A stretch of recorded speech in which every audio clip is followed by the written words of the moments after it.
సందర్భంలో చదవబడినటువంటి అధ్యాయంలో 9 వచనాన్ని ఒక్కసారి చదువుకుందాము. కీర్తనల గ్రంథము.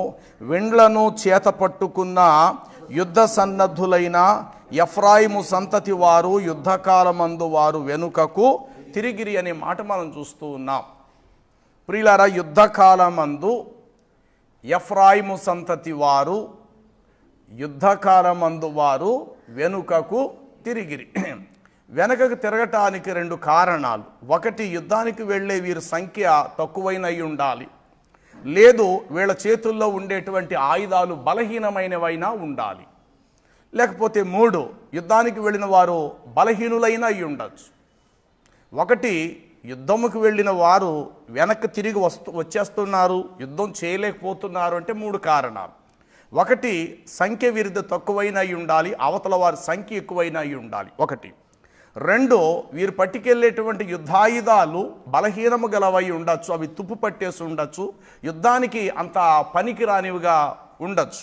3, యుద్ధానికి వెళ్ళిన వీళ్ళు మరి సంఖ్య ఎక్కువగా ఉన్నా, ఆయుధాలు బలంగా ఉన్నా, యుద్ధానికి వెళ్ళేటువంటి వారి యొక్క మనసులలో కలవరము, భయము ఒకవేళ ఉంటే తద్వారా వారు యుద్ధం చేయకుండా వారు వెనక్కి వచ్చేస్తారు. ఎందుకంటే 20 అధ్యాయం ద్వితీయోపదేశకాండములు అంటాడు, 25 అనుకుంటా, యుద్ధరంగానికి వెళ్ళినవాడు ఎవడు పిరికి గుండె గలవాడుగా ఉంటాడో వాడు వెంటనే తిరిగి తన స్వస్థలానికి తిరిగి వెళ్ళిపోవచ్చు అనేటువంటి మాట ద్వితీయోపదేశకాండములో మనం చూస్తాము.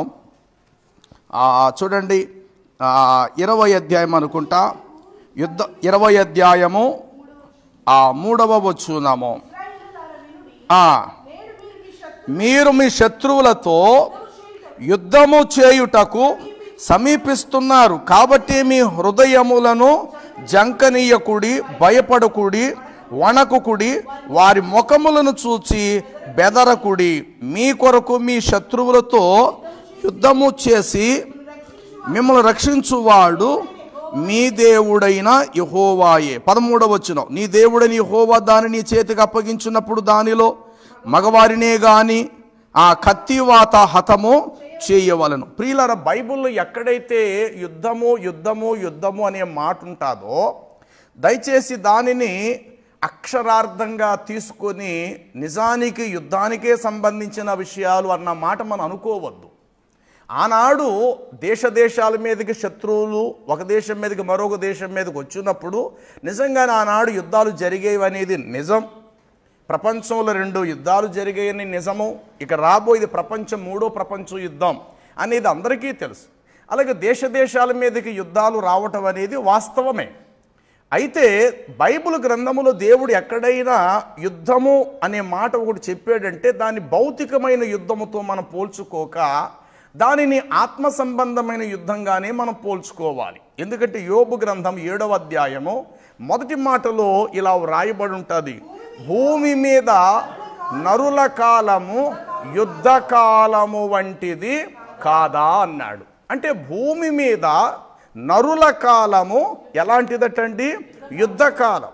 అంటే మనం నిదానమైన త్రోవలో వెళుతున్నాం, కానీ ఎందుకో తెలియదు ఊహించని లేని రీతిలో కొన్ని పరిస్థితులు మన మీదకి ప్రవాహముగా పారుతూ వచ్చినట్లు మన మీదకి వస్తుంటుంటాయి. మనం మంచిగానే ఉన్నాం, కానీ ఎందుకో తెలియదు కీడు ఎదురవుతుంటుంది.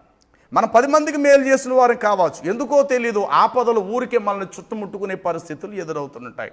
ఒక అడుగు తీసి ఒక అడుగు వేసేటువంటి పరిస్థితిలో అప్పుడప్పుడు అనుకుంటాం క్షణక్షణం ఏది అంటారు, నూరేళ్ళ క్షణక్షణము గండము, నూరేళ్ల ఆయుష్. క్షణక్షణము గండమే, ఏ క్షణం ఏం జరుగుద్దో తెలియదు. కాబట్టి యుద్ధరంగం అనేటువంటిది ఎదుటివాడితో యుద్ధం చేస్తుంటే అపాయం వెనక నుండి రావచ్చు. ఎదుట ఉన్న శత్రువుతో యుద్ధం చేస్తున్నప్పుడు ఈ పక్క నుండి అపాయం రావచ్చు, ఈ పక్క నుండి రావచ్చు, వెనక నుండి రావచ్చు. ఒక మనిషి ఎప్పుడు కూడా నలుదిశలు చూడలేడు. ఒక మనిషి ఎప్పుడు కూడా 4 దిక్కులు చూసి ప్రయాణం చేయలేడు. ఎందుకంటే ఏదైనా ఒకవైపే మనిషి దృష్టితో నిలిపి ప్రయాణం చేయగలుగుతాడేమో తప్ప ఎదుట ప్రయాణం చేస్తున్న వ్యక్తి వెనక తనకు ఏమి సంభవించబోతుంది అనేటువంటిది తనకు తెలవదు. కాబట్టి దేవుడు నలుదిక్కులు ఎరిగినవాడు, నలువైపులు చూస్తున్నటువంటి వాడు అయి ఉన్నాడు, తూర్పు, పడమర, ఉత్తర, దక్షిణ. మానవ మాత్రులం కనుక మనం ఒకవైపే వెడుతుంటాం, మరొక 3 వైపుల నుండి అపాయాలు లేక ప్రమాదాలు లేక ప్రతికూల పరిస్థితులు అనేవి మన మీదకి వచ్చి పడుతుంటాయి. కాబట్టి మన జీవితం ఎలాంటిది? భూమి మీద బ్రతికినంత కాలం అని అంటే అక్కడ మనం చదివినట్లు భూమి మీద నరుల కాలము యుద్ధ కాలము వంటిది కాదా? కాబట్టి యుద్ధకాలము లేక యుద్ధరంగములో మనము చివరి గడియ వరకు జీవించాలంటే కొన్ని ఎత్తులు ఎక్కాలి, కొన్ని పల్లములు దిగాలి, కొన్ని వాగులు దాటాలి, కొన్ని ఎడార్లు ప్రయాణం చేయాలి, కొన్ని అరణ్య మార్గములు గుండా వెళ్ళాలి. వెళ్ళే దారిలో కొన్ని సింహాలు మృగాలు ఎదురొస్తుంటాయి, వాటిని దాటుకుంటూ వెళ్ళాలి. ఊహించలేని రీతిలో కొన్ని చోట్ల ఓబా కూడా ఎదురవుతుంది. చూడడానికి సమానంగా ఉన్నట్టుంటుంది, నేల్లా కనబడుతుంది. ఆ ఓబా అనేటి ఒక పెద్ద అగాధం. ఒకవేళ పరిగెట్టుకుంటూ వెళ్ళామా అందులో పడిపోతాం, పరిగెట్టుకుంటూ వెళ్ళామా సింహం నోటికి ఆహారంగా మారిపోవచ్చు. కాబట్టి బ్రతుకున్నాం కాబట్టి వెళుతున్న ఏదో ఒక సందర్భంలో అపాయము ప్రమాదం అనేటువంటివి మన జీవితంలో సంభవించటం అనేది సహజం. అందుకే బైబిల్ ఇక్కడ చెప్పబడిన మాట ఏంటంటే భూమి మీద నరుని కాలం ఎలాంటిదంటే యుద్ధకాలం. అయితే మనం చదివిన అధ్యాయంలో ఎఫ్రాయిము సంతతి వారు యుద్ధకాలమందు వారు ఏం చేయబడ్డారట? వెనకకు తిరిగారు. వెనక్కి తిరగటానికి మూడు కారణాలు. ఒకటి, వీళ్ళ సంఖ్య తక్కువైనై ఉండాలి, అవతల సంఖ్య చూసి పారిపోయి వెనక్కి వచ్చేయాలి. లేదు, వెళ్ళినటువంటి వీరు పిరికివారు, బలహీనులు, ధైర్యశాలులు కాకపోయి ఉండొచ్చు. 3, వీళ్ళ చేతిలో ఉండేటువంటి ఆయుధాలు ఒకవేళ బలహీనము గలవై ఉండొచ్చు, అవి కూడా తుప్పు పట్టేసినవి ఉండొచ్చు. వీరు యుద్ధానికి సరిపడినంత సామగ్రి కలిగిన ఆయుధ సంపదన వీళ్ళ దగ్గర ఉండకపోయి ఉండొచ్చు. తద్వారా ఏం జరుగుతుంది అని అంటే యుద్ధానికి వెళ్ళిన వారు ఏం చేస్తారట? వెనక్కి వచ్చేసే పరిస్థితులు ఎదురవుతాయి. అయితే ప్రియులారా వినండి, యుద్ధము చేసే ప్రతి ఒక్కరి చేతిలో తప్పనిసరిగా ఏముండాలి తెలుసా? యుద్ధాయుధాలు ఉండాలి. చెప్పండి, ఏముండాలటండి? యుద్ధాయుధాలు. యుద్ధ ఆయుధాలు మన దగ్గర ఉండాలంటే యుద్ధ ఆయుధాలను తయారు చేయగలిగేటువంటి కమ్మరివాడు కూడా తప్పనిసరిగా ఉండాలి. యుద్ధ ఆయుధాలను తయారు చేయడానికి ఎవరు కావాలట? కమ్మరివాడు ఉండాలి. కమ్మరివాడు లేనిచో యుద్ధ ఆయుధాలు కొలుము మీద యుద్ధ ఆయుధాలు తయారు చేసే అవకాశం ఉండదు. మనుషులు బలాఢ్యులైతే ఏం కావాలి? వాళ్ళ చేతుల్లో కూడా ఆయుధాలు కూడా ఎలాంటివి అయి ఉండాలట? బలము కలిగిన ఆయుధాలు ఉండాలి. ఒక సందర్భం ఇశ్రాయేలు ప్రజలు ఏం చేశారో తెలుసా? చూడండి, సమూయేలు మొదటి గ్రంథము 13వ అధ్యాయము 19 నుండి మనం చదువుకుంటూ వెళితే అక్కడ హెబ్రీలు కత్తులను ఈటెలను చేయించుకుంటారేమో అని అనుకొని ఫిలిస్తీయులు ఇశ్రాయేలు దేశములో ఉండేటువంటి కమ్మర వాళ్ళందరినీ లేకుండగా చేసియుండిరి. కాబట్టి ఇశ్రాయేలీలందరూ తమ నక్కులను, పారలను, గొడ్డండ్లను, పొట్టకత్తులను పదును చేయించుకొనుటకై ఫిలిస్తీయుల దగ్గరకు పోవలసి వచ్చెను.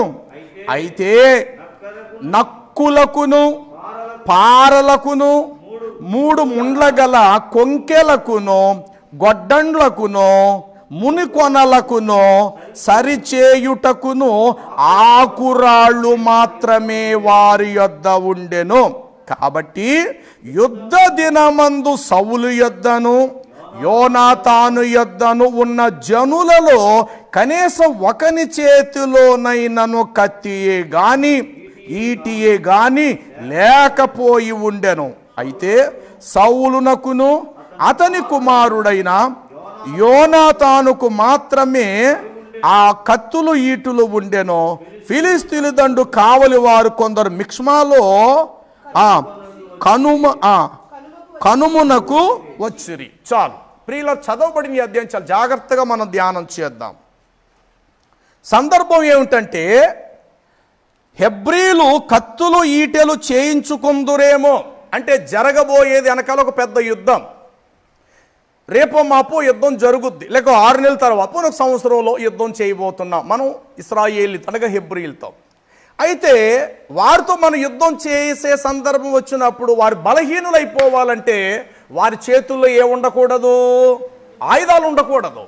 ఈటెలే కానీ, కత్తులే కానీ, డాలే కానీ, శిరస్త్రాణమే కానీ, నడుమునకు దట్టియే కానీ మొదలగు ఆయుధాలు వారి దగ్గర లేకుండా ఉండాలంటే ఏం చేయాలి? కమ్మరవాణ్ణు లేకుండా చేయాలి. అది ప్లాన్. చెప్పండి, ఏం చేయాలట? కమ్మరివాడు. కుమ్మరివాడు అంటే కుండలు చేసేవాడు. కమ్మరివాడు అంటే ఇనుప పనిముట్లు చేయువాడు. వడ్లవాడు అనంటే చెక్కలతో పనిచేసే కంసాలి. సాలి అనే మాటకు అర్థం ఏంటంటే బట్ట నేయువాడు. బట్ట నేయువాడు సాలి అంటారు, పద్మశాలి. ఇలా చెప్పుకుంటే కులవరీతిగా ఇక్కడ కమ్మరివాండ్లు అని రాయబడింది. కమ్మరివాడు అంటే ఎవడాడు? ఇనుప పనిముట్లు చేతితో బలమైన సుత్తి పట్టుకొని కొలిమిలో ఇనప వస్తువు పెట్టి బయట తీసి డాగల మీద పెట్టి దానిని ఒక విలువైన పనిముట్టుగా తయారు చేసేవాడిని ఏమంటారు అని అంటే కమ్మరివాడు. అయితే ఫిలిస్తీన్లు ఏం చేశారట? ఏదో ఒక రోజు ఇశ్రాయేలు మన మీదకి యుద్ధానికి వస్తారు. అలా వచ్చినప్పుడు వారు బలహీనులుగా వెనక్కి పారిపోవాలంటే ఏం చేయాలి? వాళ్ళ చేతుల్లో ఆయుధాలు ఉండకూడదు.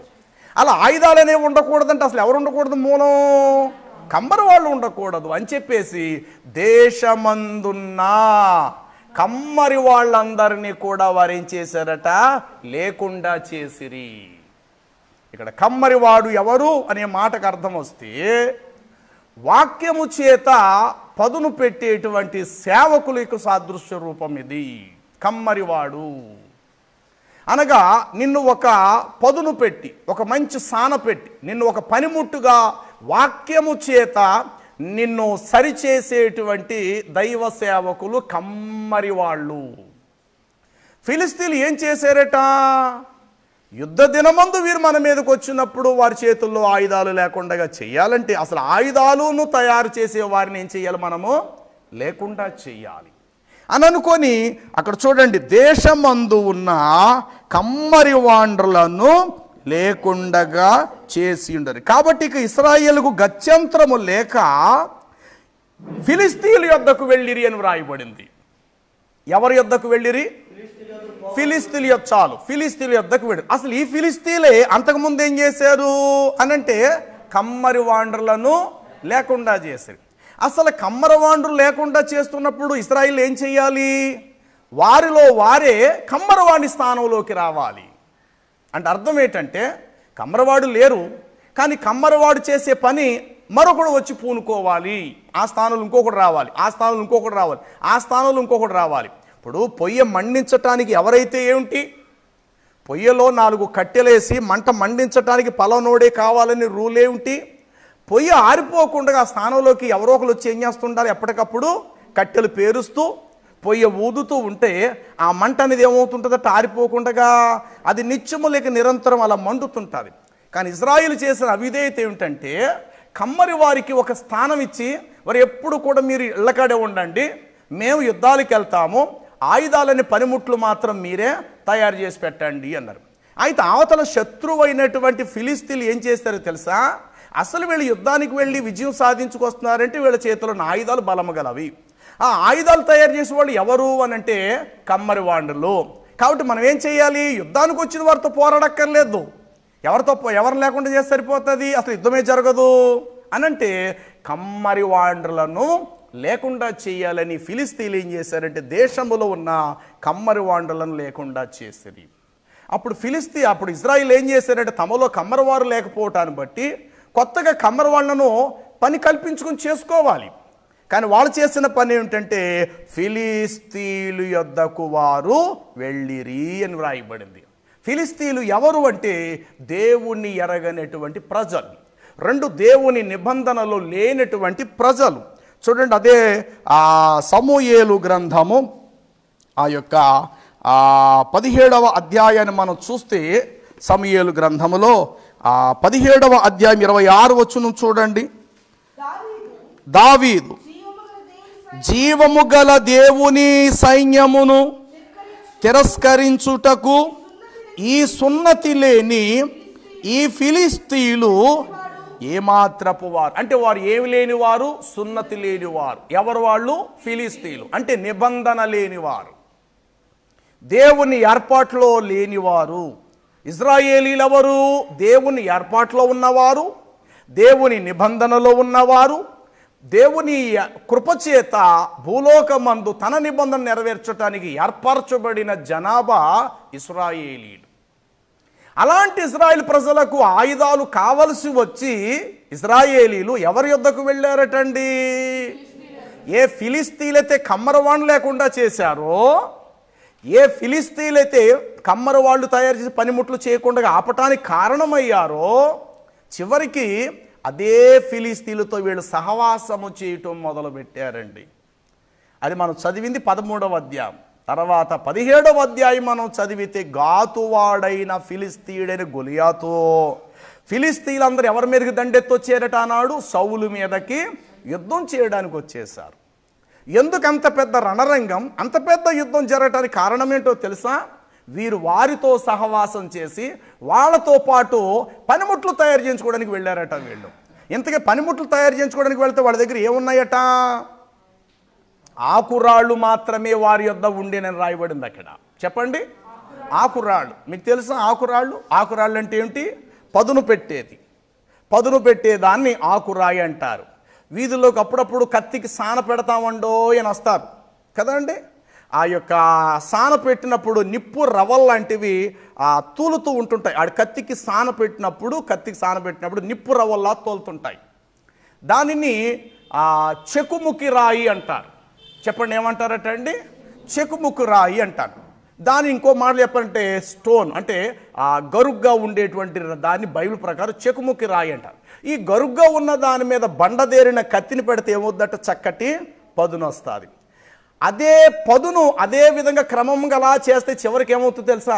పనిముట్టే లేకుండా పోతుంది. అరగదీసేది అలా అరగదీస్తుంటే ఏమైపోద్ది? ఇంతలా ఉన్న పనిముట్టు ఏమవుతుంది? చివరికి అరగదీగా సన్నబడిపోతుంది, చిన్నదైపోతుంది, కొరసైపోతుంది, బలహీనమైపోతుంది, విరిగిపోతుంది చివరికి. అంటే వాళ్ళ దగ్గర ఏమున్నాయనంటే పదును పెట్టగలిగే ఆకురాళ్ళు వంటివి మాత్రమే అవతల వాళ్ళ దగ్గర ఉన్నాయట. ఇంతకీ పనిముట్లు తయారు చేయటం వారికి చేత కాదు. ఎవరికి? ఫిలిస్తీన్లకు. వాళ్ళ దగ్గర ఏమున్నాయంటే అక్కడ మనం చదువుకున్నాం, అక్కడ రాయబడింది ఆకురాళ్ళు మాత్రమే అన్న మాట. చూడండి ఎంత చక్కగా ఉందా మాట. అయితే నక్కులకును పారలకును 3 ముండ్ల గల కొంకెలకును గొడ్డండులకును సరిచేయుటకును ఆకురాళ్ళు మాత్రమే వారి యొద్ద ఉండెను. కాబట్టి యుద్ధ దినమందు సౌలు యొద్దను యోనాతాను యొద్దను ఉన్న జనులలో ఒకని చేతిలోనైనా కత్తి ఒకటియు కనీసం ఈటైన ఒకటియును లేకపోయెను. ఏమండి, యుద్ధం ఎప్పుడో జరుగుతాదని ఎరిగి వీళ్ళు ఏం చేయాలట? ఆయుధాలను సిద్ధపరచుకోవాలి. ఇక్కడ మనం చదువుతుంటే ఈ మాట ఎలా ఉంటాయంటే నిజంగా యుద్ధమే, నిజంగా ఈటెలే, నిజంగా సాన పెట్టడం అనేటువంటివి ఇక్కడ మనకు కనబడుతున్నాయి.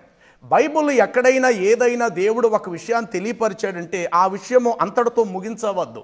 దాని గురించినటువంటి మచ్చుకు ఆనవాళ్ళు భవిష్యత్తులో దేవుడు చాలా సుదూరంలో ఆలోచిస్తాడు. దేవుడు ఒక విషయాన్ని ఒక సందర్భంలో చెప్పాడు అంటే ఆ మాట అంతటితో అయిపోదది.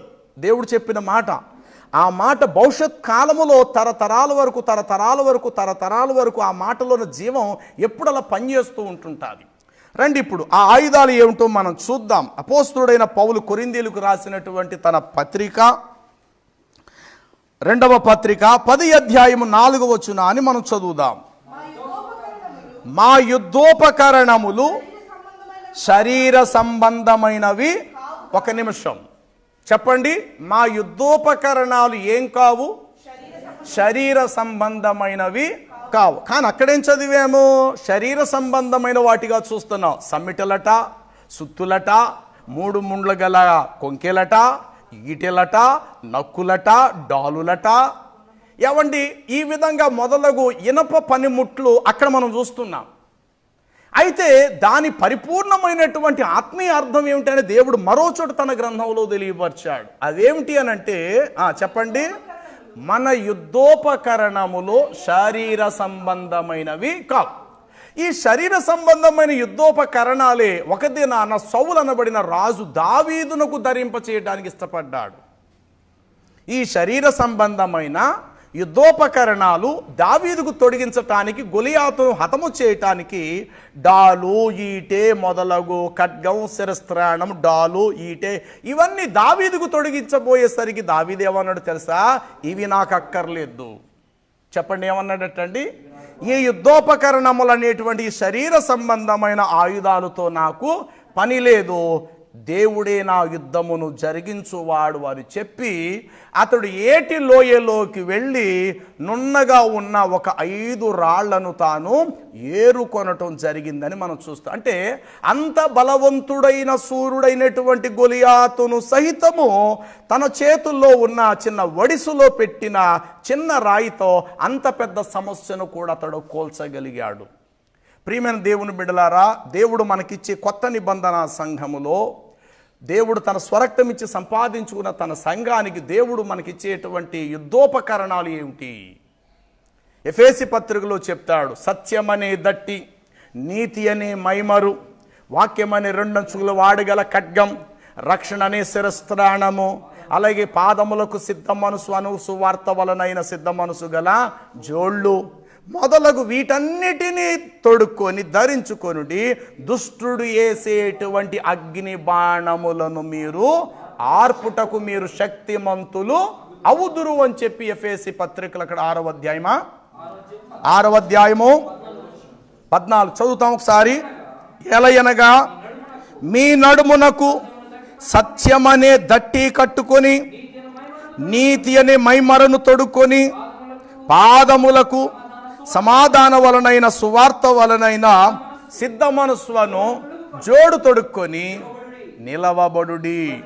ఇవన్నీ కాక విశ్వాసమనే డాలు కట్టుకొనుడి, దానితో దుష్టుని యొక్క అగ్ని బాణములు మీరు చల్లార్చుదురు. చాలు. నెంబర్ 1 మళ్ళా మొదటికి వస్తున్నా. వారి యొద్ద ఆయుధములు లేవని వారు ఎవరి యొద్దకు వెళ్ళిరి? ఫిలిస్తీయుల యొద్దకు వెళ్ళిరి. ఎవరా ఫిలిస్తీయులు? సున్నతి లేని, నిబంధనలు లేని అన్యజనులు. ఎవరిని వీళ్ళ దగ్గర ఆయుధాలు లేనప్పుడు ఏం చేయాలి? వీరిలో వీరే ఆయుధాలను తయారు చేసుకోవటానికి సిద్ధపడాలి. వీరిలో వీరు పురుగొల్పుకోవాలి. వారిలో వారు ప్రార్థనా జీవితం సంపాదించుకోవాలి. వారిలో వారు విశ్వాస పౌరులైనటువంటి వాళ్ళను ఎన్నుకోగలగాలి. కానీ ఏం చేశారు తెలుసా? మన దగ్గర ఆయుధాలు లేవు కదా, పక్క ఊర్లో ఆయుధాలు తయారు చేస్తున్నారట కదా, వాళ్ళ దగ్గరికి వెళ్ళిపోదాం పదండ్రా, యుద్ధకాలం మందు మనకి యుద్ధం చేయడానికి ఆయుధాలు. ఇంతకీ ఎవరి యుద్ధకు వెళ్ళి వీళ్ళు ఆయుధాలు తయారు చేయించుకోవాలనుకుని వెళ్ళారు, చివరికి వారే వీరికి శత్రువులు అయిపోయారు ప్రియులారా. కాబట్టి ఇక్కడ మనం చదువుకుని ఈ అధ్యాయంలో మరొక అర్థం ఏంటంటే, కష్ట సమయంలో నువ్వు ఎవరితో సహవాసం చేస్తావు? యుద్ధము లాంటి ఆపదొచ్చినప్పుడు నువ్వు ఎవరి యుద్ధకు వెళతావు? దేవుణ్ణి లెక్క చేయని, దేవుడంటే పడని, దేవుడంటే విరోధముగా ఉండే అన్యజనుల యొద్దకు వెళ్ళి నీ సమస్యలు చెప్పుకుంటావా? అయ్యా 3 కొంకెలు మాకు కావాలి, మాకు ఒక 5,000 కత్తులు చేయండి, మాకు ఒక 10,000 డాలులు మాకు చేసి పెట్టండి అయ్యా, మీరు కమ్మరవారు కదా అని చెప్పేసి దేవుణ్ణి ఎరగని వారి యొద్దకు మనం వెళతామా? కాబట్టి వీళ్ళు ఎవరి యొద్దకు వెళ్ళారు తెలుసా? కష్ట సమయములలో దేవుణ్ణి ఎరగని వారి యొద్దకు వెళ్ళి ఆయుధాలు తయారు చేయించుకోవడానికి వెళ్ళారు. చివరికి తయారు చేసిన వాళ్ళు వీళ్ళకి ఏమైపోయారటండి? శత్రువులుగా మారిపోయారు. 13వ అధ్యాయంలో తయారు చేయించుకోవడానికి వెళ్ళారు. 17వ అధ్యాయంలో ఏం జరిగింది? పొలోమని శత్రువులుగా ఫిలిస్తీన్లు దండెత్తి ఇశ్రాయేలు భూభాగం మీదకి వచ్చి 40 దినాలు గొలియాతు సవాలు చేశాడు. దేవుడిని దూషించాడట వాడు. ఇశ్రాయేలు ప్రజలను కూడా ఏం చేశాడట? శపించాడట తన నోటితో. ఇంతటి పరిస్థితి వీరు తెచ్చుకోవడానికి కారణం ఏంటంటే, వారి యుద్ధ కాలమందు వారు యుద్ధ ఆయుధాలు తయారు చేయించుకోవడానికి ఎవరి యొద్దకు వెళ్ళారు అని అంటే, సున్నతి లేని దేవునికి విరోధమైన ఫిలిస్తీయుల యొద్దకు వెళ్ళిరి. జాగ్రత్త, నీ కష్ట సమయంలో ప్రథమ స్థానం నీ దేవుడికే ఇవి. ప్రార్థనలో నువ్వు బలపరచబడడానికి దేవుని ప్రజలు ఎవరో గుర్తించు. దేవుని ప్రజలు ఎవరు? వాక్యము చెప్పి నిన్ను బలపరచి, నిన్ను స్థిరపరచి, కష్టంలో కూడా నిన్ను ధైర్యపరచగల వారు ఎవరో వారితో వీయమందు, వారితో సహవాసం చేయి, వారితో సమయం గడపడానికి నువ్వు ఇష్టపడు. అంతే తప్ప వాళ్ళు ధనవంతులు, 4 రూపాయల డబ్బులు ఉంటాయి, వాళ్ళు బలాఢ్యులు, వాళ్ళు ఫిలిస్తీన్లు, వాళ్ళ దగ్గరికి వెళ్ళి మన సమస్యలు చెప్పుకుందామని చెప్పేసి ఈ ఇశ్రాయేలీలు యుద్ధ ఆయుధాలు తయారు చేయించుకోవడానికి ఎవరి దగ్గరికి పోయారట? వాళ్ళు ఫిలిస్తీన్ల దగ్గరికి వెళ్ళారు. బైబిల్ ఏం చెప్తుంది? అన్యజనులతో నేను సాంగత్యము చేయను, వేషధారులతో నేను పొందు చేయను, దుష్టుల సంఘము నాకు అసహ్యము, వేషధారుతో పొందు చేయను, నిర్దోషినైన నేను నా చేతులు కడుగుకొందనని 26వ కీర్తనలో దావీదు తెలియపరిచాడు. అలాగే 19 ఆ యొక్క 15వ వచనం యోబు గ్రంథములో మనం చూస్తాం. 15వ అధ్యాయం 19లో చూస్తే అన్యజనులతో సాంగత్యము చేయకుందునన్న మాట మనకు కనబడుతుంది. అన్యజనులతో సహవాసము చేయుటైనను, చాలు మరల చదువుదాం. అన్యజనులతో సహవాసం చేయక, చాలు అంతే. చెప్పండి, అన్యజనులతో ఏం చెయ్యక? సహవాసము చేయక. నీ కష్టములలో, నీ ఇబ్బందులు దయచేసి ఎప్పుడు కూడా అన్యుల వైపు మన చేతులు చాపవద్దు. అది నీకు లోకువా, నీకంటే ప్రధానంగా నీ దేవుణ్ణి నేను అవమానం తెచ్చిన వారం అవుతాం. కడుపు కాకలేసిందా, మోకాళ్ళ మీద ఉండి ప్రభువుని ప్రార్థన చేయి. ఈ దేవుడే తగిన సమయం మందు ఏలియాను పోషించినట్లు, సారిపతు వెధవరాలు పోషించినట్లు పోషిస్తాడు. నీ చేతుల్లో పని లేదా? జీవనాధారం రూపాయి డబ్బులు రావటం లేదా? సమస్త జీవరాశులను పోషించే దేవుడి వైపు మన చేతులు ఎత్తేద్దాం. దేవుడు ఏ లోటు చేయడు, తగిన సమయంలో ఏదో ఒక రూపంలో తన సహాయాన్ని అందిస్తాడు. అంతే తప్ప ఈ టైంలో నేను ఫిలిస్తీన్ల దగ్గరికి వెళ్తే బాగుంటుందేమో, వారు ఏమైనా నాకు మంచి ధైర్యపరిచి ఆయుధాలు నాకు తయారు చేసి పెడతారేమో అని ఒకవేళ మనం వెళ్ళామా, వారి దగ్గర కొలిమి లేదు, వారి దగ్గర సుత్తి కూడా లేదట తయారు చేయడానికి. ఏమున్నదట? వేషధారణ, ఆకురాళ్ళు ఉన్నాయట వాళ్ళ దగ్గర. చెప్పండి, ఏమంటే ఆకురాయి ఒకటి ఉంటే సరిపోతుందా? ఆయుధం తయారు చేయడానికి ఇనప కర్మాగారం, ఇనప వస్తువులు ఉండాలా, అక్కడ కొలిమి ఉండాలా. ఏముండాలటండి? ఒక వస్తువుని తయారు, ఒక కత్తిని తయారు చేయాలంటే ఏముండాలి? అక్కడ కొలిమి ఉండాలా. తర్వాత తయారు చేసే వాడి చేతులు ఏముండాలటండి? బలమైన సుత్తుండాలా. 23 కీర్తన ఇర్మియా గ్రంథం 29లో మనం చూస్తాం కదా. ఇర్మియా గ్రంథంలో చూడండి 23:29, నా మాట బండను బ్రద్దలు చేయు సుత్తి వంటిది కాదా. చూడండి అక్కడ ఏం రాయబడింది? కాగా నా మాట అగ్ని వంటిది కాదా, బండను బ్రద్దల చేసే. చాలు. అంటే సుత్తి అనేటువంటి వాక్యం ఎవరి చేతుల్లో ఉండాలి? కమ్మరవాడి చేతుల్లో ఉండాలి. అంటే కమ్మరవాడి చేతిలో ఏముంటుంది? సుత్తి ఉంటుంది, పక్కనే ఉంటుందంటే కొలిమి అగ్ని కూడా ఉంటుంది. దేవుడు ఏమై ఉన్నాడటండి? దహించు. అంటే దేవుణ్ణి ఎవరు కలిగి ఉంటారో వారి దగ్గర అగ్ని ఉంటుంది. దేవుణ్ణి ఎవరైతే కలిగి ఉన్నారో వారి చేతిలో బలమైనటువంటి హ్యామర్, సుత్తి అనేటువంటిది వారి చేతుల్లో ఉంటుంది. ఆ సుత్తి చేత ఏం చేయబడాలటండి? యుద్ధానికి సరిపడేటువంటి ఆయుధాలు తయారు చేయబడాలి. ఇంతకీ ఫిలిస్తీన్ల దగ్గర ఏమి లేదు? సుత్తి లేదు, లేక సమిటి లేదు, తర్వాత ఏమి లేదంటే కొలిమి లేదు. మరి ఏమున్నది వారి దగ్గర అనంటే ఆకురాళ్ళు మాత్రమే క్లియర్గా చెప్పబడింది అక్కడ. ఏమిటి ఆకురాళ్ళు అనంటే ఉన్న వస్తువును లేకుండా చేసేది ఆకురాయి. పదును పెట్టినట్లే ఉంటుంది, అదే పదును కంటిన్యూ అలా పెడుతూ ఉంటే చివరికి ఏమవుద్ది? ఇప్పుడు సబ్బు ఉంది, అలాగ అరగదీస్తే ఏమైపోద్ది? చివరికి సబ్బే లేకుండా పోతుంది. అలాగే ఒక రూపాయి బిళ్ళను నేలకేసి అలా పామితే చివరికి ఏమైపోతుంది? బ్లేడ్లా తయారవుతుంది, చివరికి లేకుండా పోతుంది. అంటే ఫిలిస్తీన్లు ఎవరంటే మీ దగ్గర ఉండేటువంటి ఆయుధాలను లేకుండా చేసేవారే తప్ప ఆయుధాలు నూతనమైనవి తయారు చేయటం వారికి చేత కాదు. ఇంతకీ వీళ్ళు ఎవరి దగ్గరికి వెళ్ళారటండి? ఆయుధాలు తయారు చేస్తారేమో అని వెళతేనట వాళ్ళ దగ్గర చివరికి ఏమున్నాయంటే ఆకురాళ్ళు మాత్రమే ఉన్నాయి.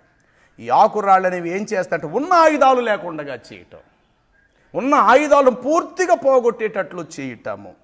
చివరికి 17వ అధ్యాయంలో ఏం చేశారంటే వీళ్ళు వాళ్ళ దగ్గర ఆయుధాలు ఎలాగా లేవు, గతంలో మన దగ్గరే చేయించుకోవడానికి వీళ్ళు వచ్చారు కదా, ఇదే మంచి అవకాశం. వారి భూభాగం మనం సొంతం చేసుకోవాలంటే ఏదో ఒక రోజు మనం యుద్ధానికి వాళ్ళ మధ్యకు వెళ్ళిపోతే, ఎందుకంటే వాళ్ళ దగ్గర ఎలాగ ఆయుధాలు లేవు, ఉన్న ఆయుధాలు మన దగ్గరకు వచ్చి వాటిని పదును పెట్టినట్టు పెట్టి పూర్తిగా పోగొట్టుకున్నారు. ఇదే మంచి అవకాశం అని చెప్పేసి ఏం చేశారట? 17వ అధ్యాయంలో ఫిలిస్తీన్లందరూ కూడా ఇజ్రాయేలీల మీదకి యుద్ధ రంగానికి వచ్చారు. జాగ్రత్త సుమా, కొన్ని సందర్భాలు మనం చేతులారా పెద్ద కష్టాన్ని మనం కొని తెచ్చుకుంటాం. చిన్న కష్టం కదా, దాన్ని తప్పించుకోవడానికి ఇలా వెళ్తే బాగుంటుంది కదా అని మనకు తెలిసిన మార్గంలో వెళతాము. ఆ చిన్న కష్టాన్ని తొలగించుకునే పనిలోనట రేపన్న రోజు దాని ద్వారా పెద్ద అపాయాన్ని, పెద్ద కష్టాన్ని కూడా మనం తెచ్చుకుంటాం. కారణం ఏంటంటే గురి లేని జీవితం. శ్రమ వచ్చినప్పుడు ఎక్కడ నువ్వు అడుగులు వేయాలి, ఎవరితో నువ్వు చేయకలపాలి, ఎవరితో నువ్వు సహవాసం చేయాలనేది కొంతమందికి తెలియదు. కష్టం వచ్చిందని చెప్పి సౌలు ఎక్కడికి వెళ్ళాడో తెలుసా? దయ్యము యొద్దకు వెళ్ళాడట విచారణ చేయటానికి. ఎవరి దగ్గరికి వెళ్ళట? సోదెగత్తె యొద్దకు వెళ్ళాడు. కష్టంలో, ఇబ్బంది సమయములో, ఆపదొచ్చిన సమయంలో, ఈ ఆపద నుండి నన్ను ఎవరు విడిపిస్తారు మహాప్రభు అని చెప్పేసేసి మారు వేషము వేసుకొని ఇంద్రియాలో ఉండేటువంటి శకుని కర్ణ పిశాసి గల సోది యొద్దకు సౌలు వెళ్ళెను. చాలామంది జీవితాల్లో మనం చూస్తాం, కష్టం వచ్చినప్పుడు ఏ అన్యుడి వైపు నువ్వు చేతులు చాపబాక, అది నీకు అవమానమే, దేవుడికి ఇంకా పెద్ద అవమానం తెస్తావు. ఆఖరి నీ సొంత వారు కావచ్చు, నీకంటే ముందు నీ తల్లి కడుపున పుట్టి నీ అన్నగారులే కావచ్చు, వారు ప్రభువుని ఎరగలేదు, నువ్వు ప్రభువుని ఎరిగావు.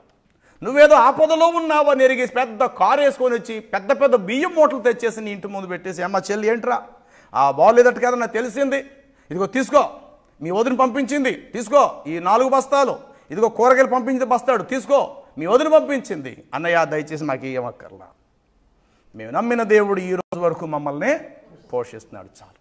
ఏదో రోజు నువ్వు వదిన పిల్లలు నా దగ్గరికే రావాలి, ఎందుకంటే నేను నమ్మిన దేవుడు జీవం గలవాడు కాబట్టి నా దేవుని జీవం మీలోకి రావాలంటే ఏదో రోజు నువ్వు నా గడప తొక్కాలేమో తప్ప. దయచేసి ఏదో నేను కష్టంలో ఉన్నాను, నేను నిన్ను అడిగానా బియ్యం బస్తాలు పంపించన్నయ్యా, వదినా కూరగాయలు పంపించు అని చెప్పి నేను మిమ్మల్ని అడిగానా అంటే ఏదో ఒక విధంగా మరలా నన్ను వెనక్కి తీసుకురావటానికి, మీరేదో పై చేతిలో పై స్థానంలో ఉన్నట్లు, నేను నా భర్త నా పిల్లలతో అట్టడుగులోకి వెళ్ళిపోయినట్లుగా దయచేసి మీరు అనుకోకబాకండి. ఈ స్థితిలో ఉన్నా సరే మేము గొప్పవారమే, దీన స్థితిలో మేము ఉన్నా సరే మా దేవుడు పోషణకర్తే. ఈ రోజు వరకు మేము ఎవరిని చేచాచి ఎవరిని ఒక దమ్మిడి పైసా కూడా మేము ఆశించాలా. ఈ కష్ట స్థితిలో కూడా మా దేవుడు మమ్మల్ని ఇప్పటివరకు ఏం చేస్తున్నాడట? పోషిస్తున్నాడు. దయచేసి ఇంకోలా భావించవద్దు. తెచ్చిన సరుకులన్నీ కారులో పెట్టి మళ్ళీ వెనక్కి తీసుకెళ్ళిపో. ఏదైనా వీలైతే నువ్వు వదిన ఒక పూట భోజనానికి నా ఇంటికి రండేమో తప్ప దయచేసి ఇవి తీసుకొచ్చి నన్ను ఇబ్బంది పెట్టవద్దు అనొచ్చు. అవతలడు నీ మూర్ఖత్వం నేను ఇలా చేసేసింది, వద్దు వద్దన్న సరే ఆ మతంలోకి నువ్వు వెళ్ళావు, ఏం సాధించావు, ఏ పెద్ద గొప్ప వ్యక్తి అయిపోయావు, ఏం ఉద్ధరించేసావు, నీవు ఏం సంపాదించేసావు, ఒంటి నిండా మెడ నిండా బంగారం ఉండేది మా ఇంట్లో నువ్వు ఉన్నప్పుడు, అదిగో నువ్వు వెళ్ళావు, ఏం సాధించగలిగావు, వారానికి ఒక రకమైన నగలు పెట్టుకునేదాన్ని మా ఇంట్లో నువ్వు, అందరికి ఒకే చెల్లువు నువ్వు, ఈరోజు నీ పరిస్థితి చూడు ఎలా అయిపోయింది. ఇలా ఎన్నో మాటలు మాట్లాడచ్చు గాక.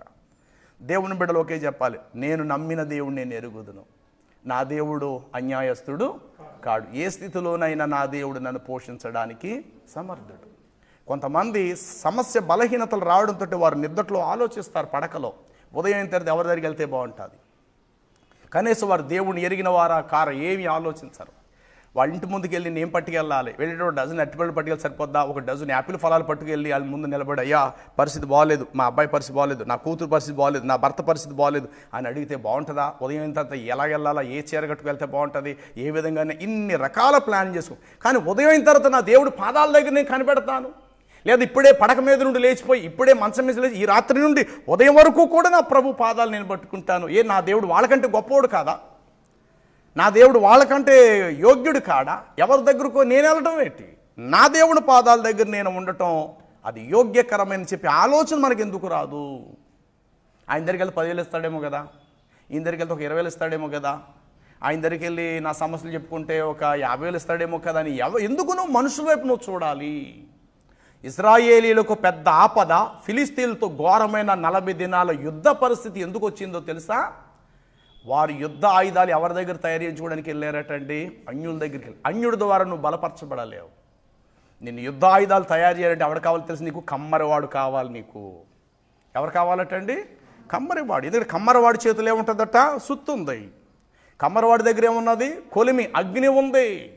కమ్మరవాడి చేతి దగ్గర బలమైన డాగలి ఇనప దిమ్మలు ఉన్నాయి. ఆడి దగ్గరికి వెళితే ఆ ఇనప అనేటువంటి వస్తువుని తీసుకెళ్ళి ఎందులో పెడతాడట వాడు?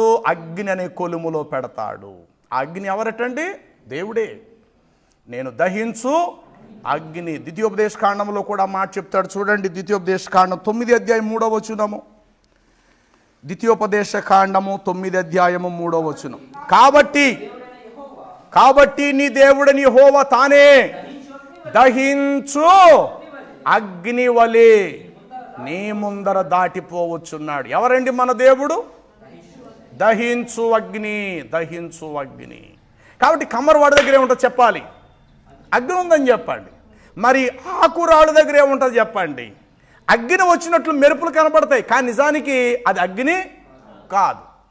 ఇప్పుడు కత్తికి సాన పెట్టినప్పుడు కొన్ని లక్షల మెరుపుల్లాగా చిన్న చిన్న చిన్న చిన్న తుప్పర్లు అలా సానబెట్టే కొలది ఏదో అగ్ని వలె ప్రవాహంగా వచ్చినట్టు వస్తుంది.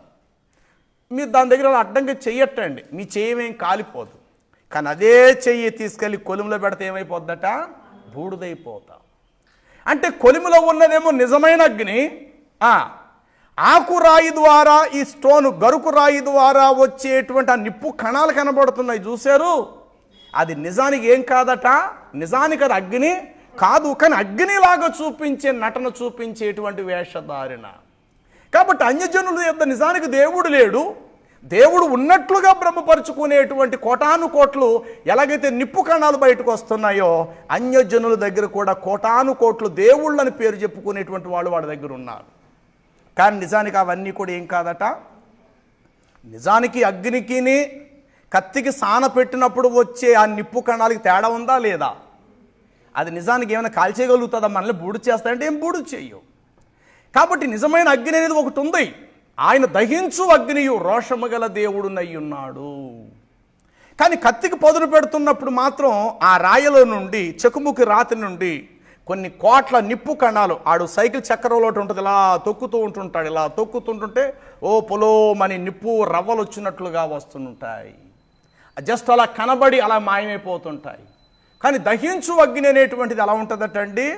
పొద మండుచుండనే కానీ అది కాలిపోలేదు, అది అలా మండుతూనే ఉన్నదట ప్రియులారా. కాబట్టి దేవుడు ఏమై ఉన్నాడంటే దహించు అగ్ని. కాబట్టి నిజమైన కమ్మరవాడి దగ్గర ఏముంటుంది? కొలిమి ఉంటుంది, అగ్ని ఉంటుంది. నిజమైన కమ్మరవాడి చేతిలో ఏముంటుంది? హ్యామర్, సుత్తుంటుంది. దేవుడు అన్నాడు, నా మాట బండను బ్రద్దల చేయు సుత్తి వంటిది కాదు. అయితే ఫిలిస్తీన్లు ఏం చేశారట? అసలు ఆ కమ్మరవాడినే లేకుండా చేయాలి. ఈ కమ్మరవాడే రాబోయే కాలంలో దైవ సేవకులు, లోకమంతటా వాక్యము బోధించే సేవకులను హతము చేసే రోజులు వస్తాయి. మూలం ఏమిటంటే సేవకుడు లేకుండా పోతే ఇక వాక్యం చెప్పేవారు ఎలాగా ఉండరు.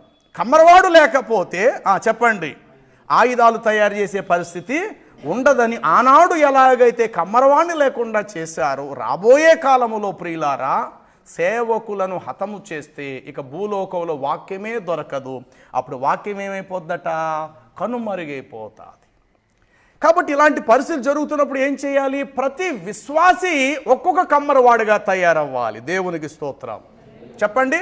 ప్రతి విశ్వాసి ఎవరిలా తయారవ్వాలట? కమ్మరవాడిగా తయారండి. అంటే తన దగ్గర అగ్ని ఉంచుకోవాలి, తన దగ్గర ఇనపాయుధాలు తయారు చేసుకోవాలి, ఎప్పటికప్పుడు వాక్యములో బలపరచబడుతూ ఉండాలి. ఎవరో సేవకుడు చెప్పాలా, నేను వినాలా, నేను బలపరచబడాలని అనుకోవద్దు. వీళ్ళు పిచ్చోళ్ళు అనాలి నిజం చెప్పాలంటే, అజ్ఞానులు. ఎందుకంటే కమ్మరవారు లేరని చెప్పి ఎవడో ఫిలిస్తీన్ దగ్గరికి వెళ్ళడం ఏంటి? వీళ్ళల్లో వీళ్ళు ఏం చేయాలి? కొత్తగా కమ్మరవారిని పురుగొల్పుకోవాలి. ఒరే అబ్బాయి, నువ్వు కమ్మర పని చేయరా, నువ్వు కొలువు స్టార్ట్ చేయి, నువ్వు ఇనప పనిముట్లు పదును పెట్టు, మేమందరం వచ్చి నీ దగ్గర ఆయుధాలు తయారు చేయించుకుంటాం అని చెప్పి ఇశ్రాయేలీలోనే తమలో తామే ఎవరు తయారవ్వాలటండి? కమ్మరివాండ్లు తయారవ్వాలి. అంటే కమ్మరవారు లేకపోతే, యుద్ధాయుధాలు లేకపోతే యుద్ధ దినమందు వారు ఎలాగా వెనక్కి వెళ్ళిపోతారు, ఆత్మీయ జీవితంలో చల్లారిపోతారని యుక్తిగా వారు ఏం చేశారంటే ఫిలిస్తీన్లు దేశమందున్న కమ్మరివాండ్లను లేకుండా చేసిరి.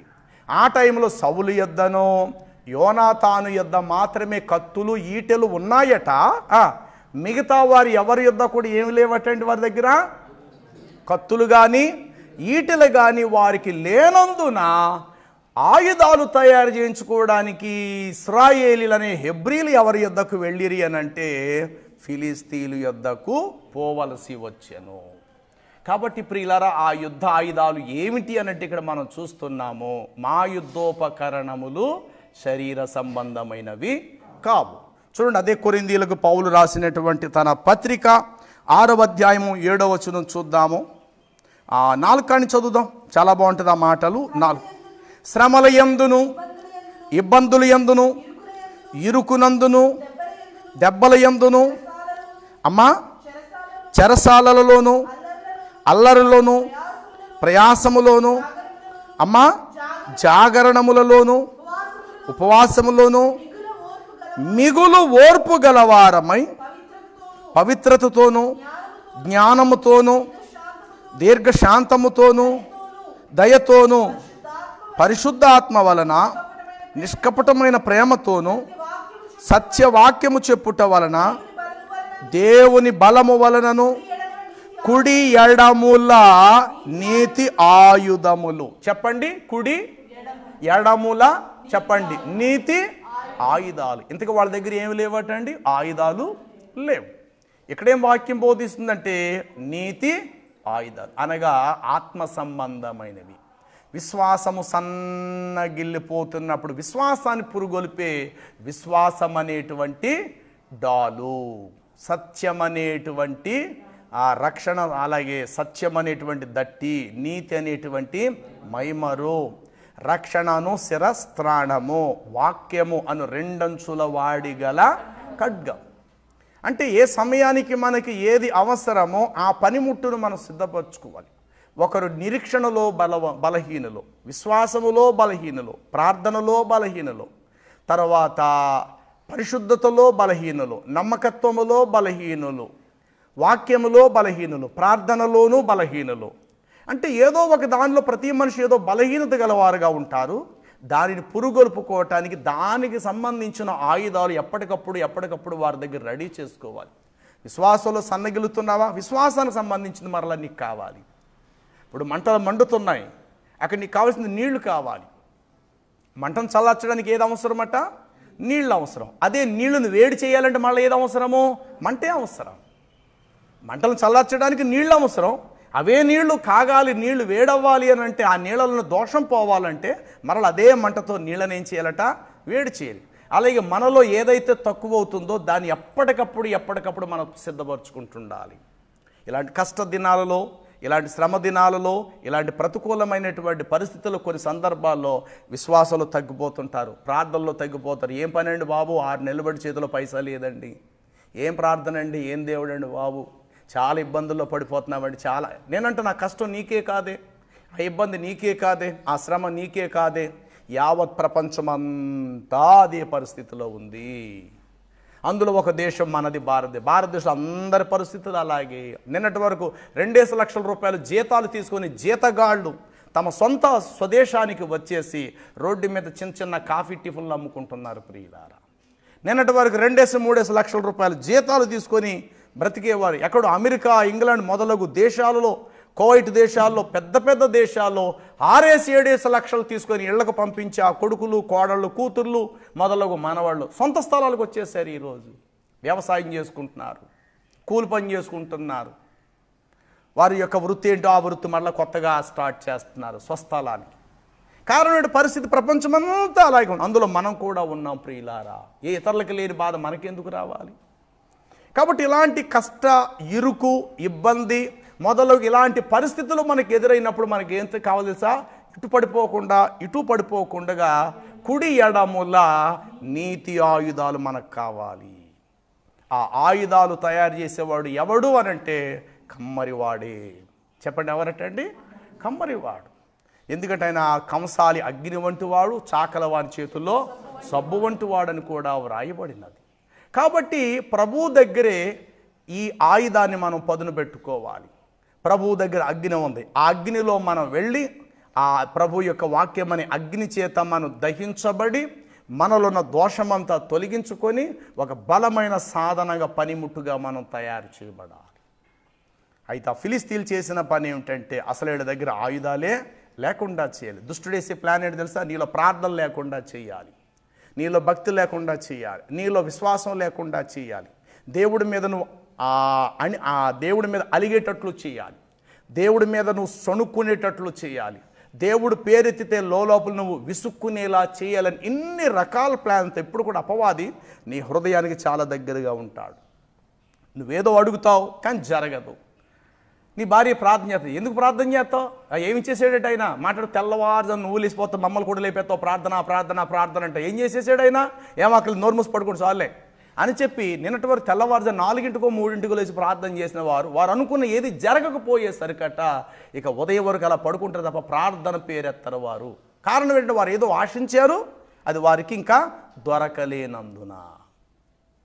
ప్రియులారా, వర్షం పడిపోవాలంటే పడిపోదు. వర్షం వచ్చే సమయానికి మనం సిద్ధపడాలి. ఈలోగా భూమి ఎంత ఎండుద్దో ఎండనివ్వండి.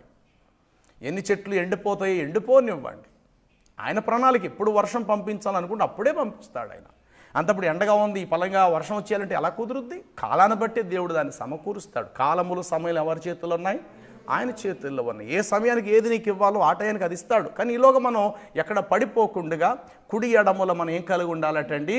నీతి ఆయుధం అనేటువంటి పనిముట్లు మనకు కలిగి ఉండాలి. చూడండి, దెస్సలోనికలకు పౌలు రాసిన తన పత్రిక 5వ అధ్యాయము మొదటి పత్రిక 8వ వచనాన్ని మనం చదివితే, మొదటి పత్రిక 8వ వచనము,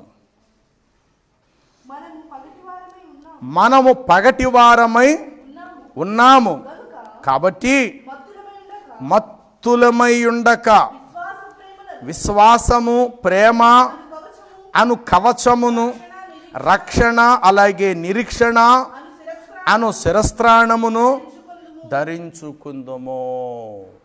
రక్షణ, నిరీక్షణ అను శిరస్త్రాణము, విశ్వాసము, ప్రేమ అను వాటిని ఏం చేయాలటండి? ఒళ్ళంతా కూడా కవచముగా నువ్వు ధరించుకోవాలి. ప్రేమతో నింపబడు. ప్రేమనే ఒక ఆయుధంగా నువ్వు ధరించుకో, కవచంగా నువ్వు ధరించుకో. హెల్మెట్ నీ శిరస్సుకు పైన రక్షణ, నిరీక్షణ అనేటువంటి శిరస్త్రాణము. అలాగే అపాయం నుండి తప్పించుకోవడానికి వాక్యం అనేటువంటి ఖడ్గము.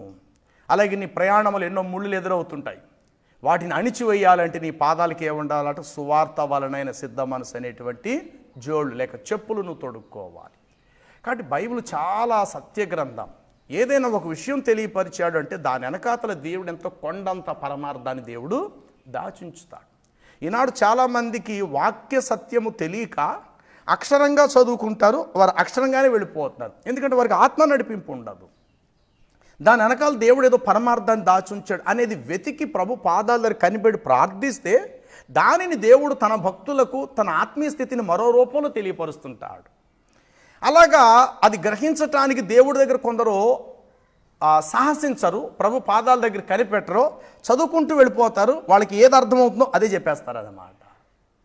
కాబట్టి ప్రియులారా, మరలా చెప్తున్నాను, ఫిలిస్తీన్లు అనగా దేవుణ్ణి ఎరగని అన్యజనులు. నీకు కష్టం సమయంలో ఆయుధాలు లేవని చెప్పి ఎవరి దగ్గరికి వెళ్ళొద్దు? మీరు ఫిలిస్తీన్ల దగ్గరకు వెళ్ళొద్దు. నీ శ్రమలలో, నీ ఇబ్బందులో దేవుణ్ణి ఎరగని ప్రజల వైపు నువ్వు చేతులు చాపక మీలో మీరే కమ్మరవారిగా మీరు మారండి. ఎందుకంటే కమ్మరవాడి దగ్గర ఎప్పుడు కూడా అగ్ని ఉంటుంది, కమ్మరవాడి దగ్గర ఎప్పుడు కూడా సుత్తి అనేటువంటిది ఉంటుంది. సుత్తి దేనికి సాదృశ్యమట? బండను బ్రద్దల చేయు వాక్యం అనేటువంటి సుత్తే. అలాగునే అగ్ని అనగా ఎవరంటే నీ దేవుడు దహించు అగ్ని అన్నాడు. దేవుడు అగ్ని ఉన్నాడు అన్నంత మాత్రాన ఇంట్లో మనం పొయ్యి వెలిగించు నా పొయ్యికి దండం పెట్టడం కాదు. అక్కడ దేవుడు అగ్ని అయి ఉన్నాడు, దేవుడు అగ్ని అయి ఉన్నాడు అని చెప్పేసి అగ్నే దేవుడు అని చెప్పడం కాదు. అగ్నిని ఇచ్చినవాడు దేవుడు. అంటే అగ్నిలో ఏ గుణం ఉందో దేవుళ్ళో కూడా అదే గుణం ఉన్నది. ఎంత కఠినమైన దాన్నైనా నిదానం చేయగలిగే గుణం దేనికి ఉన్నదంటే అగ్నికి ఉన్నది, కరగతీసేస్తాడు. అలాగే దేవుడు కూడా ఈ భూమి మీద ఆడు ఎంత దుర్మార్గుడిని, ఎంత కఠినుడైనా, ఎంత మూర్ఖుడినైనా నిదానమైన దారిలో పెట్టాలనుకుని క్షణం పట్టదు దేవుడికి. నిదానం చేయగలిగేటువంటి వాడు దేవుడు ఒక్కడే. కాబట్టి దేవుడు ఏమై ఉన్నాడు, ఆయన లక్షణాలు అంటే దహించు అగ్ని వంటి వాడు. ఈ రెండు కూడా తప్పనిసరి ఎవరి దగ్గర ఉండాలో తెలుసా? కమ్మరం పనిచేసేవాడి దగ్గర ఈ రెండు అవసరము. వాక్యం బోధించేవాడికి దేవుడు, దేవుని వాక్యం అవసరం. విశ్వాసులైన మీరందరూ కూడా ఎవరు అనంటే పనిముట్లు. ఇందులో ఒకరు ఖడ్గం, ఒకరు శిరస్త్రాణము, ఒకరేమో రక్షణ శిరస్త్రాణము, ఒకరు డాలు మొదలగు మీరందరూ ఒక్కొక్క ఆయుధములు వంటి వారిగా ఎప్పటికప్పుడు వాక్యం చేత, అగ్ని చేత మీరు తయారవుతుండాలి. పనిముట్టును వాడలేదా అది తుప్పట్టేస్తుంది, జాగ్రత్త. ఏ ఆయుధం అయినా సరే ఏం చేయాలంటే ఎప్పటికప్పుడు ఏం చేస్తుండాలట అండి? వాడుతూ ఉండాలి. అది ఏ వస్తువైనా సరే వాడలేదా చెప్పండి ఏమైపోద్దటండి? అది మూలన పెట్టడం చేత పాడైపోయి అలాగ పని చేయక తుప్పట్టి కష్టం వచ్చే సమయంలో కల దాన్ని ఇలా లేపుదాం అనుకుంటే పిడి మిగులుతుంది. ఆ ఎదర బాగు ఇనుమంతా తుప్పుబట్టేసి ఉంటుంది. ఏం వెళ్తావు యుద్ధానికి నువ్వు? అదే కత్తికి ఎప్పటికప్పుడు నువ్వు చూసుకుంటూ నీ కత్తి సరిగా ఉందా లేదా, నీ ప్రార్థన జీవితం బాగుందా లేదా, నీ విశ్వాసం బాగుందా లేదా, నీ నడవడిక బాగుందా లేదా అని చెప్పి ఎప్పటికప్పుడు నీ కత్తిని ఆ వరలో నుండి తీసి ఒకసారి చూసుకుంటుండాలి. ఎలా ఉంది, ఎస్ రేపొద్దున యుద్ధానికి వెళ్తే సరిపోద్దా అని ఎప్పటికప్పుడు చూసుకోవాలా.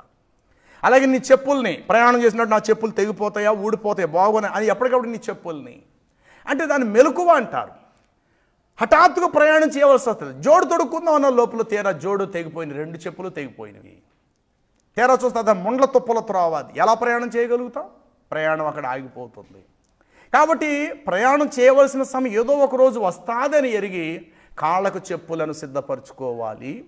అలాగే రక్షణ అనేటువంటి శిరస్త్రాణాన్ని ఎప్పటికప్పుడు ఏం చేయాలట? సిద్ధపరచుకోవాలి.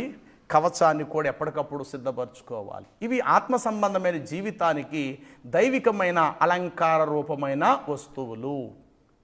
వాటిని ఇక్కడ కొత్త నిబంధనలో దేవుడు తెలియపరిచాడు. కుడి ఎడముల నీతి ఆయుధాలు అన్నాడు. తర్వాత దేవుని ఎదుట బలము గలవై ఎటువంటి వాటినైనా త్రోసివేయగలిగేటువంటి ఆయుధాలు. 1 కొరింథీ 2 కొరింథీ మనం చదువుకున్న 14 అంటాడు కదా, ఎటువంటి వాటినైనా పాడద్రోయగలిగేటువంటి బలమైనటువంటి ఆయుధాలు. అమ్మా మా యుద్ధోపకరణాలు 4వ వచనం చదువుదాం. మా యుద్ధోపకరణములు శరీర సంబంధమైనవి కావు, కానీ చూడండి 3వ వచనం చూద్దాం. మేము శరీరధారుమై నడుచుకొనిచున్నాను, శరీర ప్రకారంగా యుద్ధము చేయము. చూసారండి ఏం రాయబడింది? మనం శరీరాలతోనే ఉన్నాం. 2వ వచనం చూద్దాం. శరీర ప్రకారం నడుచుకొని వారమని మమ్మను గురించి కొందరు అనుకొనిచున్నారు కారా, అట్టి వారి ఎడల నేను తెగించి కాఠిన్యమును చూపవలనని తలంచుకొనిచున్నాను. కానీ నేను వచ్చినప్పుడు అట్లు కాఠిన్యము చూపకుండునట్లు చేయుడని నేను మిమ్మల్ని బ్రతిమాలుకొనిచున్నాను. ఎందుకంటే మేము శరీరాలతో ఒకవేళ నడుచుకొనిచున్నాను, శారీర ప్రకారము యుద్ధము చేయము. ఎందుకంటే మా యుద్ధోపకరణాలు శరీర సంబంధమైనవి కావు, గాని దేవుని ఎదుట దుర్గములను పడద్రోయజాలినంత బలము గలవై ఉన్నవి. ఎంత అద్భుతమైన మాట. కాబట్టి మా యుద్ధోపకరణాలు ఎలాంటివంటే శరీర సంబంధమైన కాదు. మరి శరీర సంబంధం కావంటే ఏంటవి? ఆత్మ సంబంధం. చెప్పండి, ఏంటి?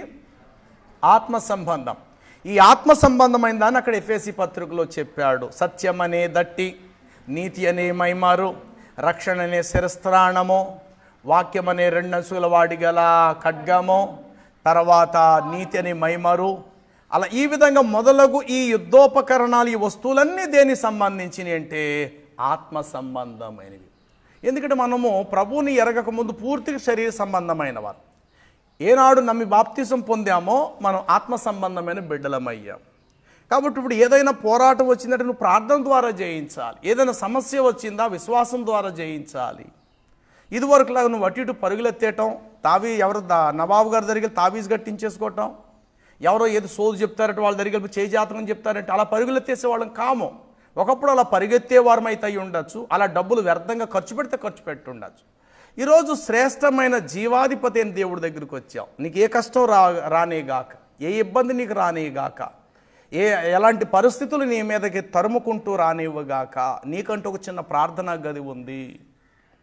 ఆ ప్రార్థనా గదిలోకి నువ్వు వెళ్ళిపోయి తలుపు వేసుకొని కన్నీటితో నీ దేవుడి దగ్గర నువ్వు ప్రార్థన చేసి నీ సమస్యలు దేవుడి పాదాల దగ్గర పెట్టుకో.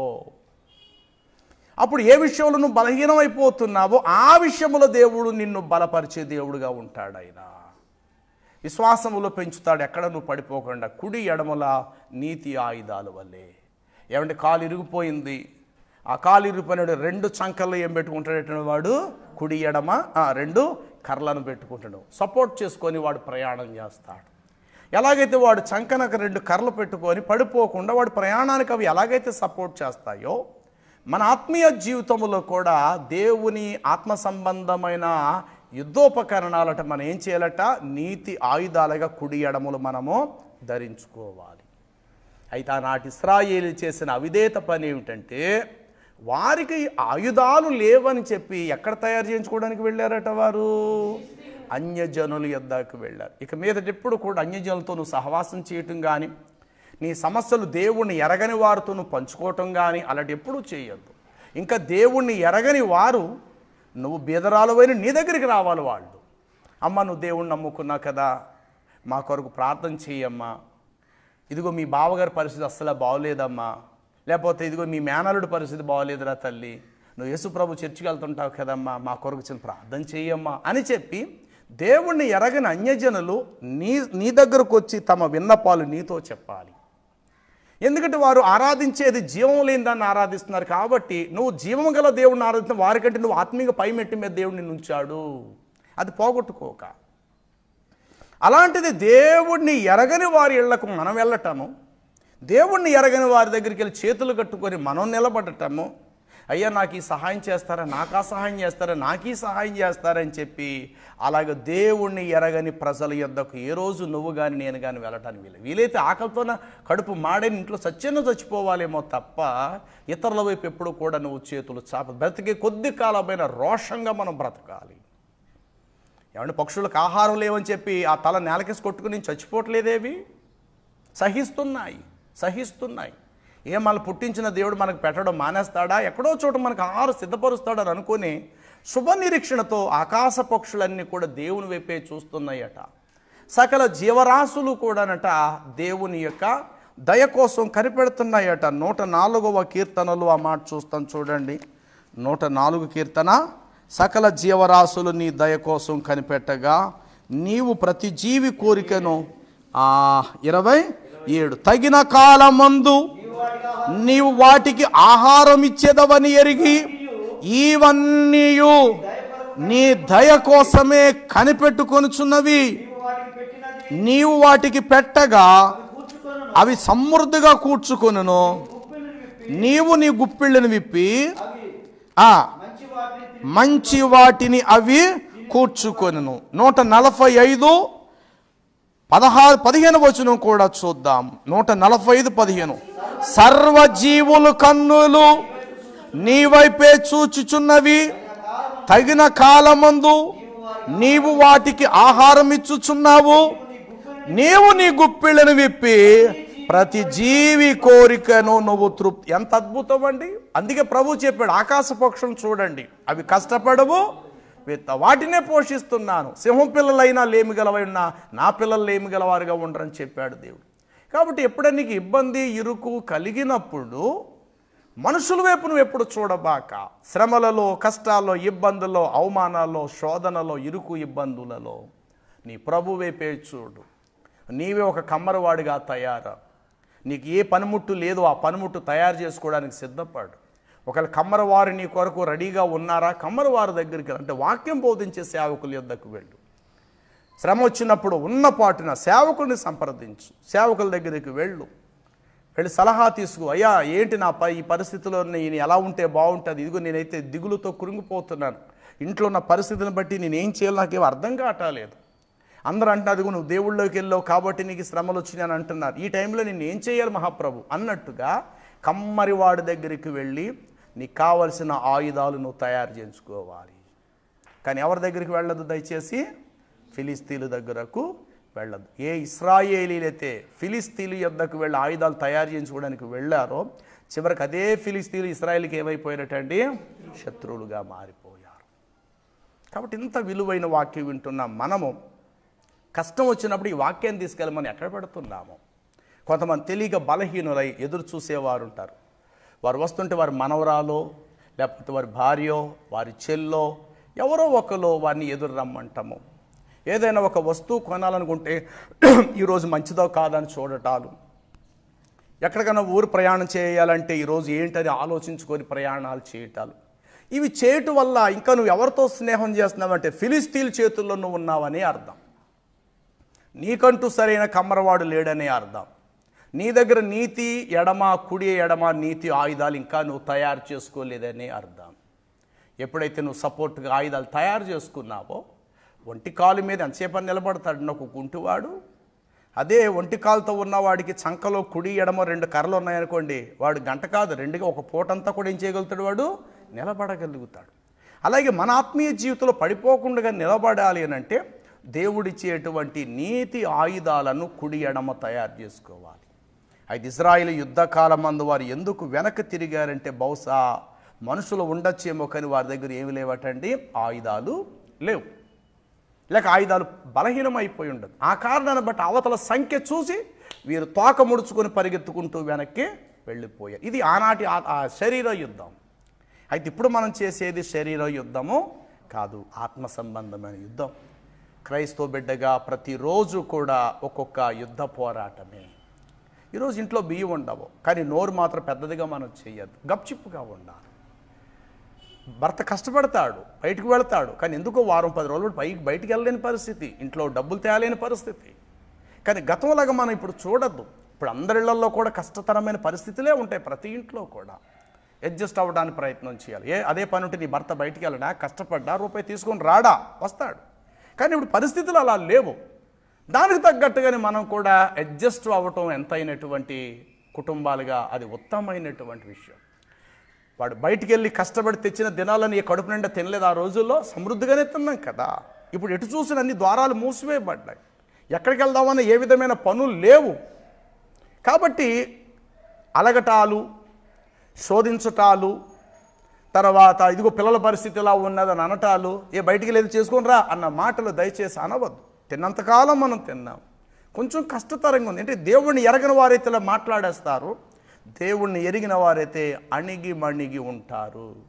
అయ్యా మీరు బయటికి వెళ్ళొద్దయ్యా, అసలు బయట పరిస్థితి బాగాలేదు, ఉంటే ఇంట్లో నీళ్లు తాగినా బతుకుదామయ్యా, వద్దయ్యా అని చెప్పేవారుగా ఉంటారంటే పోతాం బయటికి వెళ్ళి తీసురా, నువ్వు పోతే మాకు లెక్కేటి, మా కడుపు నింపు అనేటువంటి వారిగా దయచేసి ఏ కుటుంబంలో ఏ ఆడబిడ్డ కూడా అలా ఉండటానికి వీల్లేదు. కలిగిన దాంతో తృప్తిపరచబడేటువంటి స్థితిలోకి మనం దేవుని బిడ్డలు రావాలి. ఆత్మీయులు కాని వారికి అదే వ్యత్యాసం. ఆత్మీయులైతే మౌనంగా ఉంటారు, గప్చిప్పుగా ఉంటారు, ఇంటి గుట్టు బయట పెట్టుకోరు.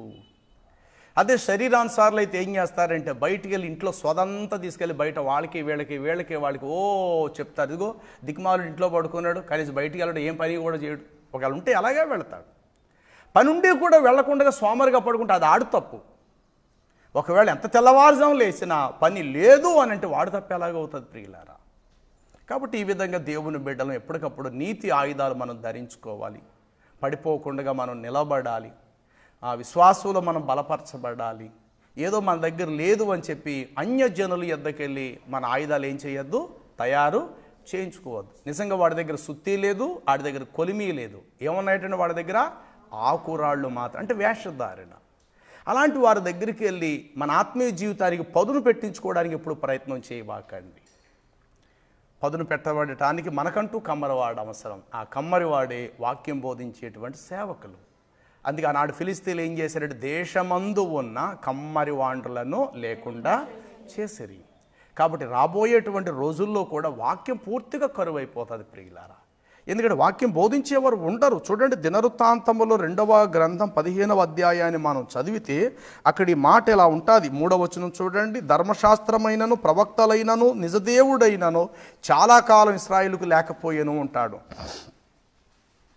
2వ దినవృత్తాంతములో 15:3 ఇశ్రాయేలీల దేవుడైనను ఉపదేశము చేసే యాజకులైనను కనీసం ధర్మశాస్త్రమైనను చాలా దినములో ఇశ్రాయేలీలకు లేకుండా పోయాను. ఇది త్వరలో జరుగుద్ది. నిజదేవుడైనను చెప్పండి, ఉపదేశము చేసేటువంటి యాజకులైనను వాక్యమైన ధర్మశాస్త్రమైన చాలా దినములో ఇశ్రాయేలీలకు లేకుండా పోయింది. కాబట్టి తమ శ్రమలయందు వారు ఇశ్రాయేల్ దేవుని యొద్ద యెహోవా యొద్దకు మళ్ళుకొని ఆయను వెదికినప్పుడు మరల ఆయన వారికి ప్రత్యక్షమాయను.